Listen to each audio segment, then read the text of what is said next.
Puan Tanah adalah dewa. Bab 713. Jika kau benar-benar bisa mengalahkanku, klub malam Jin Hui Huang tidak hanya tidak akan membalas dendam padamu, tetapi juga akan memperlakukanmu sebagai tamu kehormatan. Aku hanya khawatir kau tidak memiliki kemampuan itu. Ah Rong mengaitkan jarinya lagi dengan tidak sabar, apa kau sudah selesai dengan omong kosongmu? Jika sudah, cepatlah dan tunjukkan padaku keahlianmu. Jangan cemas. Izinkan aku menanyakan sesuatu kepadamu dengan jelas sebelum kamu bertindak. Sekarang setelah aku bertanya kepadamu, bersiaplah untuk melakukannya. Setelah mengatakan itu, Qin Ming juga mengambil posisi, menyilangkan kakinya, dan bergegas keluar seperti seekor citah yang menuruni gunung. Ayo! Teriak Arong sambil menggoyangkan kedua telapak tangannya dan bertarung melawan Qin Ming. Ruang lift itu luasnya kurang dari 20 meter persegi. Untungnya, Wei Dayong dan petugas keamanan lainnya sudah mundur, hanya menyisakan Arong dan Qin Ming yang mampu mengerahkan seluruh kemampuannya. Mendengar ada yang membuat onar dan berkelahi dengan saudara Rong, beberapa orang yang penasaran datang untuk menyaksikan keseruan itu. Sebagian dari mereka adalah tamu dan sisanya adalah staf layanan klub malam. Silakan minggir, agar tidak melukai siapapun secara tidak sengaja. Jangan melihatnya. Wei Dayong buru-buru memerintahkan petugas keamanan untuk membubarkan para penonton. Pertama, untuk menghindari terjadinya cedera yang tidak diinginkan, dan kedua, karena hal tersebut bukanlah hal yang baik dan bisa saja menyebar serta memberikan dampak yang buruk bagi klub malam tersebut. Pada saat yang sama, di sebuah ruangan di klub malam, Suster Yu menatap layar pengawasan dengan saksama, menyaksikan pertarungan antara Qin Ming dan Arong. Dia merasa Arong cukup mampu menangani masalah itu dan dia tidak perlu turun tangan. Namun perkembangan masalah ini di luar dugaan Suster Yu. Kedua orang dalam rekaman kamera pengawas itu saling bertarung selama lebih dari 30 ronde tanpa ada pemenang yang jelas. Orang luar tidak begitu yakin dengan kekuatan Arong yang sebenarnya, tetapi Suster Yu mengenalnya luar dalam. Siapapun yang dapat bertahan selama 30 ronde tanpa dikalahkan oleh Arong sudah pasti adalah seorang master sejati. Walaupun dia sudah menilai bahwa Qin Ming adalah seorang jagoan, dia tidak menyangka kalau Qin Ming bisa bertarung seri dengan Arong, maka itu di luar dugaannya. Kakak Yu merasa betapapun kuatnya Qin Ming, dia hanya bisa bertahan sedikit lebih lama di depan Arong. Namun, guru sejati itu langka, dan seseorang yang masih sangat muda memiliki kekuatan seperti itu. Saudari Yu menduga bahwa latar belakang Qin Ming tidaklah sederhana. Matanya yang indah memancarkan pandangan aneh, dan dia tiba-tiba berdiri dan mengeluarkan satu set pakaian dari lemari. Saat itu sudah larut malam, dan saudari Yu tidak mau muncul, tetapi ketika dia melihat Qin Ming dan Arong bertarung hingga tak bersisa, dia berubah pikiran dan memutuskan untuk pergi ke tempat kejadian perkara untuk melihatnya. Namun, saat ia sedang berganti pakaian, sesuatu yang tidak terduga terjadi. Dalam rekaman kamera pengawas, Arong menghantam pintu lift dengan keras, sehingga membuat lubang yang dalam di pintu baja tersebut. Apa yang terjadi? Mengapa Arong dipukuli? Saudari Yu menatap layar pengawas sambil berganti pakaian. Ketika dia merapikan pakaiannya dan teralihkan, Arong justru kalah. Dia tidak merekam proses spesifiknya dan terkejut. Saudari Yu tidak pernah menyangka Arong akan kalah. Ia sangat ingin tahu apa yang terjadi dan bahkan tidak repot-repot merapikan pakaiannya. Ia dengan cepat memutar ulang rekaman video pengawasan itu 5 detik kemudian. Arong terlihat menggoyangkan telapak tangannya, dan menamparkan Qin Ming beberapa kali berturut-turut seperti badai yang dahsyat. Karena kecepatan telapak tangannya terlalu cepat, kamera pengintai hanya menangkap bayangan sisa. Qin Ming juga tidak samar-samar. Dia menangkis dengan tinjunya, menangkis setiap gerakan, dan secara akurat menangkap setiap telapak tangan Arong yang secepat kilat. Setelah bertarung selama lebih dari 50 ronde, Qin Ming memiliki pemahaman yang sangat baik tentang keterampilan Arong. Menurut klasifikasi ranah yang diberikan oleh biksu tua itu, Arong jelas merupakan master bawaan. Dia dapat dengan mudah menghancurkan batu dengan satu telapak tangan dan tidak boleh diremehkan. Di dunia sekuler, hanya ada sedikit orang yang dapat mengolah ki sejati dan menjadi master yang diperoleh, dan master bawaan bahkan lebih jarang. Namun, Arong adalah master bawaan, yang membuat Qin Ming menyadari bahwa identitas dan latar belakang orang ini jelas tidak sederhana. Qin Ming kembali ke pikirannya, pertarungan masih berlangsung. Melihat Arong menyerang dengan telapak tangan kuat lainnya, Qin Ming tidak menerimanya. Dia berbalik dan menghilang dari tempat asalnya dalam sekejap, muncul di belakang Arong. Telapak tangan Arong tidak mengenai apapun, dan angin kencang yang dibawanya terus menerjang maju dan menghantam pintu lift dengan keras. Qin Ming menghindar dengan cepat, dengan kecepatan yang luar biasa, yang membuat Arong lengah. Sudah terlambat baginya untuk mengubah gerakannya atau menghindar. Saat berikutnya, Qin Ming meninju punggung Arong. Arong terlempar keluar tanpa sadar dan menghantam pintu lift dengan keras. Melihat kejadian itu, seluruh petugas keamanan termasuk Wei Dayong terkejut dan berteriak kaget. Selama bertahun-tahun, tidak ada seorang pun yang berani membuat masalah di klub malam Jin Hui Huang. Paling-paling, beberapa tamu akan mabuk dan bertingkah gila. Arong hanya punya sedikit kesempatan untuk bertindak, dan ia biasanya hanya berlatih tinju dengan para penjaga keamanan. Saat berlatih tinju dan menendang, Arong tentu saja tidak akan menggunakan kekuatan penuhnya, dan bahkan tidak akan menggunakan energi sejatinya. Meski begitu, tidak ada seorang pun di seluruh keamanan klub malam yang bisa menandinginya. Selain reputasi Arong sebagai pengawal terbaik di Donghai, dia tak terkalahkan di mata petugas keamanan. Namun, malam ini, mitos Arong yang tak terkalahkan dipatahkan oleh seorang pemuda yang aneh. Para penjaga keamanan tidak percaya dan tidak bisa mempercayai mata mereka. Qin Ming dan Arong tidak punya dendam satu sama lain, dan pertarungan ini terjadi karena kebutuhan. Dari sudut pandang Arong, dia hanya melakukan tugasnya untuk menjaga reputasi klub malam Jin Bihui Huang. Qin Ming tidak menggunakan kekuatan kejam apapun untuk melindungi dirinya, dan pukulannya tadi menghindari bagian vital Arong seperti punggung. Arong merasakan sakit yang tajam di punggungnya, tetapi rasa sakit ini masih dalam batas toleransinya. Pukulan Qin Ming tidak membunuhnya, dan dia memiliki ki sejati untuk melindungi tubuhnya, jadi lukanya tidak serius dan dia bisa terus bertarung. Aku benar-benar meremehkanmu. Arong berbalik dan menatap Qin Ming dengan tatapan dingin. Dia tidak mau dipukul oleh Qin Ming dan berkata dengan dingin, aku masih punya kekuatan untuk bertarung. Aku belum kalah. Teruslah maju. Penting bagi orang untuk mengetahui keterbatasan mereka sendiri. Aku sudah menunjukkan belas kasihan. Kamu pasti tahu ini, kan? Qin Ming menggelengkan kepalanya tanpa daya dan berkata dengan nada sedikit sarkastis. Aku tidak butuh belas kasihanmu. Jika kau mengalahkanku, kau menang. Kata Arong dengan tegas. Ia tidak merasa bahwa ia curang. Ia kembali berdiri, menekuk tangannya seperti cakar elang, dan berkata dengan sungguh-sungguh, aku akan serius. Berhati-hatilah. Jangan salahkan aku jika kau terluka parah atau cacat. Baiklah, kalau begitu aku akan terus bermain denganmu.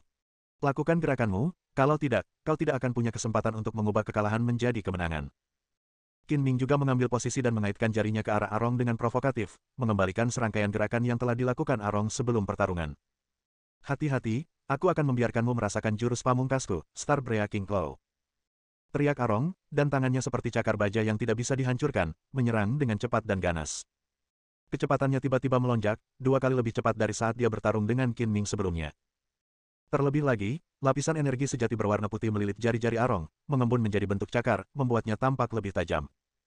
Qin Ming memusatkan penglihatannya dan menggunakan kemampuan kedua mata sinar X-nya. Arong yang sangat cepat tiba-tiba melambat di matanya. Dalam sekejap, Arong sudah berada di depan Qin Ming, dan dia menamparkan kepalanya dengan cakar kanannya, seolah ingin membunuh Qin Ming dengan satu cakar, begitu agresif gerakannya. Qin Ming melancarkan pukulan sederhana dan kasar, yang langsung bertabrakan dengan cakar kanan Arong yang jatuh. Terdengar bunyi dentuman yang memekakkan telinga, dan turbulensi yang disebabkan oleh benturan energi sejati mengamuk.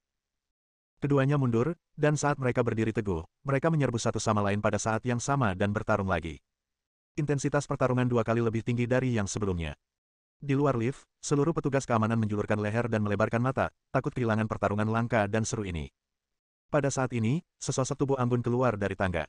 Itu adalah Suster Yu. Setelah melihat dengan jelas melalui rekaman CCTV bagaimana Arong dipukul, Suster Yu segera keluar dari kamar tidur sambil merapikan pakaiannya. Ia tidak sempat menunggu lift dan langsung menuruni tangga.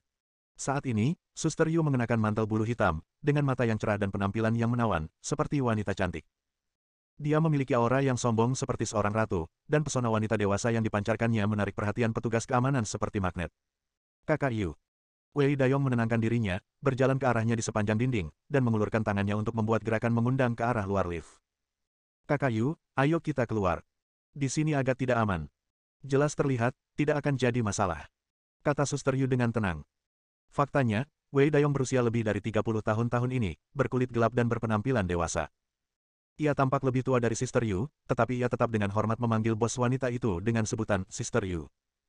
Termasuk semua staf klub malam dan tamu yang sering datang ke klub malam, tidak peduli berapapun usia mereka, mereka akan dengan sopan memanggilnya, Kakak Yu.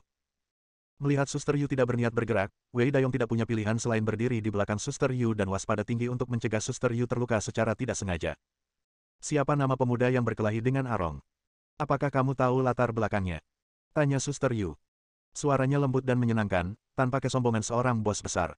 Mendengarnya saja sudah membuat orang merasa dingin. Wei Dayong berkata dengan canggung, tidak. Aku tidak tahu, aku belum sempat menyelidikinya. Saudari Yu mengerutkan kening, menunjukkan ekspresi sedikit tidak senang, dan berkata dengan nada lebih serius, periksa dengan cepat, saya ingin mengetahui semua informasinya dalam waktu sesingkat mungkin. Ya. Wei Dayong setuju, segera mengeluarkan ponselnya dan menelepon. Wei Dayong terlihat jujur, tetapi dia tidak bodoh. Panggilan pertama yang dia lakukan adalah kepada petugas keamanan yang mengirim Wu Liancheng dan Wu Gang ke rumah sakit, untuk mengetahui identitas dan latar belakang Qin Ming dari mereka. Sebelum Wei Dayong sempat mendapatkan jawabannya, sesuatu yang tak terduga kembali terjadi saat Qin Ming dan Arong sedang bertarung. Cakar Arong jatuh dan hendak mengenai Qin Ming, tetapi Qin Ming menghindar secepat kilat. Bang! Cakar Arong menghantam udara dengan kekuatan besar, dan ada dinding di belakang Qin Ming. Dia tidak bisa mengendalikan kekuatannya dan meraih dinding beton. Dinding yang keras itu menjadi setipis kertas. Arong menancapkan cakarnya ke dalamnya, dan ke-10 jarinya tertanam dalam-dalam. Ia segera menarik tangannya, dan bersamanya sepotong besar semen. Jika semen itu dipegang oleh seseorang, akibatnya bisa dibayangkan. Pada saat ini, Qin Ming memutar pinggangnya, dan kaki kanannya menyapu seperti cambuk baja, mengenai pinggang Arong, dan menendang Arong ke dinding. Arong menahan rasa sakit, memutar cakar kanannya, dan menjatuhkannya seperti kait baja, meraih paha Qin Ming yang masih menendangnya. Jika tertangkap, sekalipun tulang dan uratnya tidak patah, setidaknya sebagian besar dagingnya akan terkoyak. Bab 714. Saat cakar Arong jatuh, kaki kanan Qin Ming tertekuk dan ditarik kembali seperti pegas, lalu menendang lagi, menghantam pinggang Arong dengan keras lagi. Bang! Arong kembali menghantam dinding dengan jarak yang sangat dekat, dadanya terasa sakit dan amarahnya meluap. Dengan suara gemuruh, lengannya bergetar hebat, energi sejatinya melonjak, dan pakaian di tubuh bagian atasnya langsung robek berkeping-keping, berubah menjadi potongan-potongan kain yang berterbangan, dan pada saat yang sama juga mengguncang kaki kanan Qin Ming yang menendangnya. Melihat Arong hendak bertarung sampai mati, Qin Ming segera mundur, diam-diam mengalirkan energi sejatinya, menyesuaikan kondisinya, dan mempersiapkan diri untuk pertempuran. Arong, hentikan!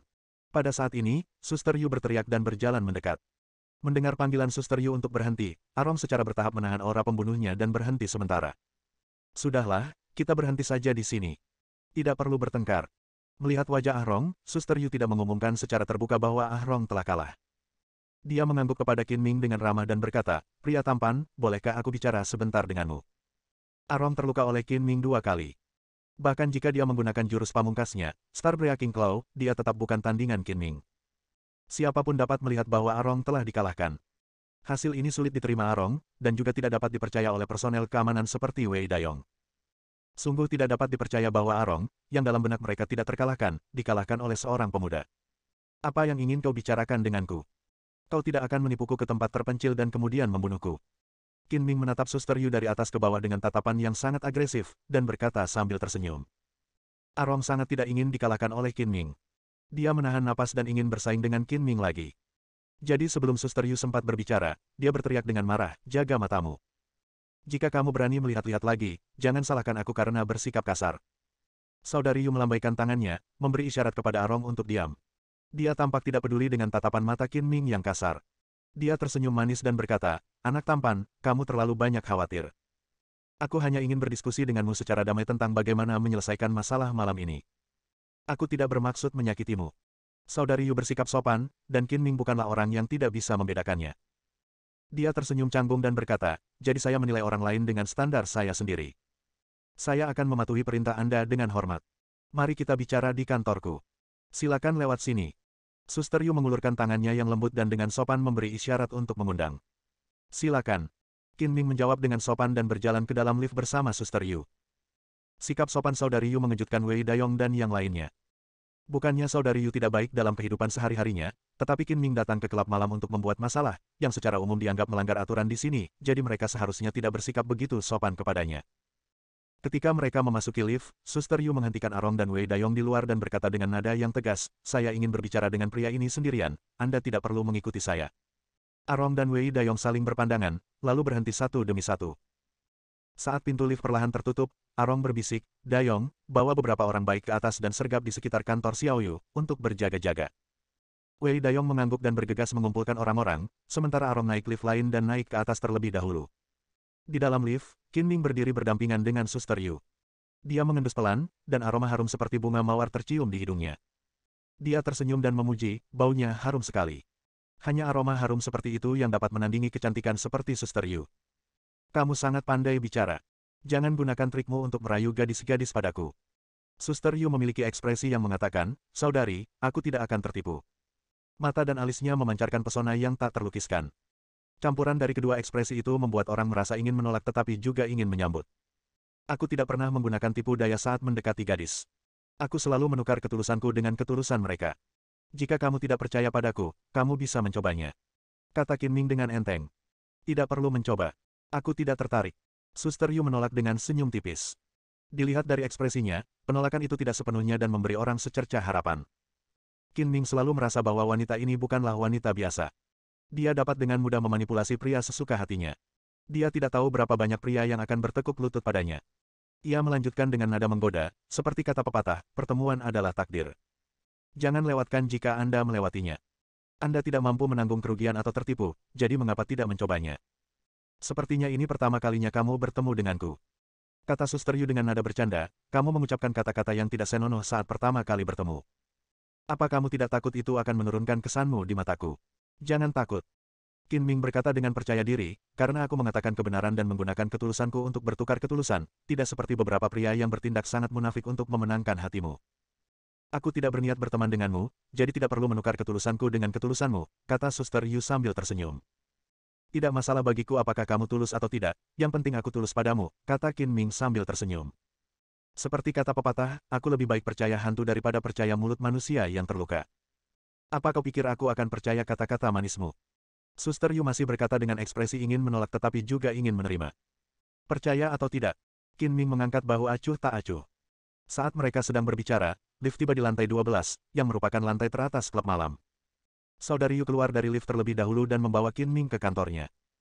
Kantor Suster Yu benar-benar berbeda dari apa yang dibayangkan Qin Ming. Secara logika, untuk seorang wanita secantik Suster Yu, yang juga merupakan bos dari sebuah klub malam besar, kantornya pasti didekorasi dengan mewah dan elegan. Namun, dekorasi kantor ini sangat sederhana, membuat orang merasa seperti masuk ke rumah yang salah. Apakah ini kantormu?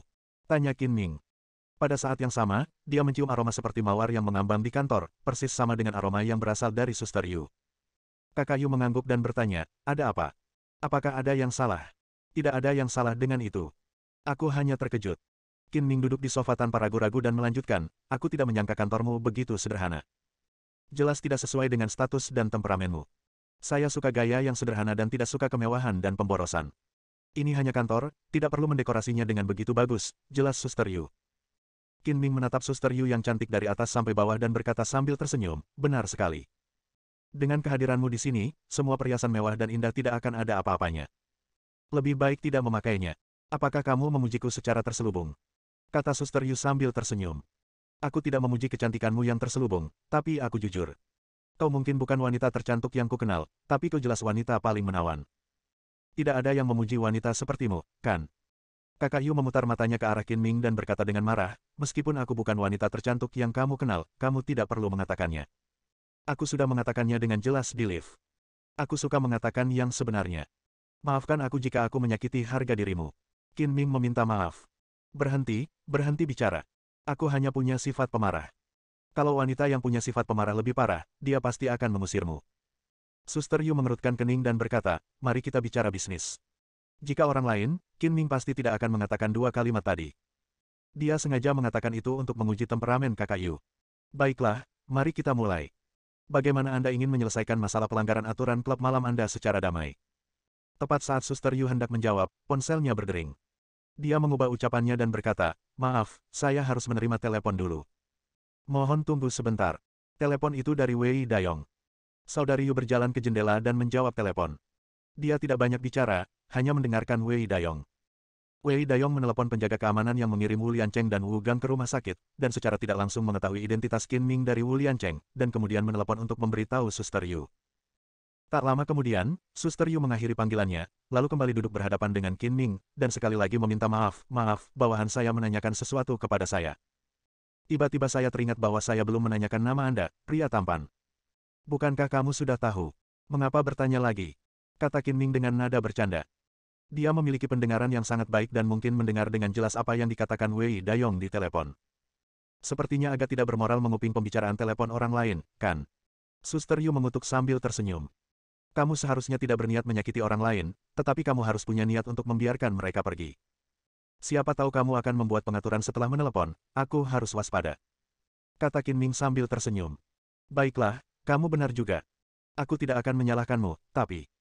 Pada titik ini, kakak Yu mengubah topik pembicaraan dan ekspresinya menjadi serius, kamu datang ke klub malam untuk membuat masalah dan melanggar peraturan di sini. Kamu seharusnya memberiku penjelasan, kan? Aku sudah menjelaskannya kepadamu. Sebelum bertarung denganku, pengawalmu mengatakan dengan sangat jelas bahwa selama aku bisa mengalahkannya, aku bisa pergi dengan aman. Dia sudah kalah, apalagi yang kau ingin aku jelaskan? Kau ingin aku bertarung dengannya lagi sampai dia muntah darah. Kamu benar-benar pandai bicara, dan kamu tidak mau menyerah bahkan saat kamu benar. Aura mencari keadilan dari Suster Yu tiba-tiba melemah. Karena Arong mengusulkan solusi dan kamu melakukannya, aku tidak bisa mempersulitmu. Sayang sekali reputasi klub malam yang telah dibangun hari demi hari selama 10 tahun, dan itu dihancurkan begitu saja olehmu. Ketidaktahuan bukanlah kesalahan. Siapa yang tahu klub malammu punya peraturan aneh seperti itu? Jangan salahkan aku. Qin Ming tersenyum tanpa mengakui kesalahannya dan berkata, ngomong-ngomong, pengawalmu juga mengatakan bahwa jika aku bisa mengalahkannya, bukan hanya klub malam itu tidak akan membalas dendam, tetapi mereka juga akan memperlakukanku sebagai tamu kehormatan. Aku ingin tahu apakah itu benar. Terkait masalah ini, apa yang dikatakan Arong juga mewakili saya. Mulai sekarang, Anda adalah tamu VIP di klub malam ini. Sambil berbicara, Saudari Yu berdiri, berjalan ke meja dalam 2 langkah, membuka laci, mengeluarkan kartu anggota Gunung Ungu, dan menyerahkannya kepada Qin Ming. Ini adalah kartu VIP klub malam ini. Tidak lebih dari 10 kartu telah dikeluarkan sejak klub malam ini dibuka. Maksudmu aku harus merasa terhormat. Qin Ming mengambil kartu VIP itu sambil tersenyum, memainkannya di tangannya, dan berkata, perlakuan khusus apa yang didapatkan VIP? Kudengar lantai bawah tanah kedua adalah surganya pria.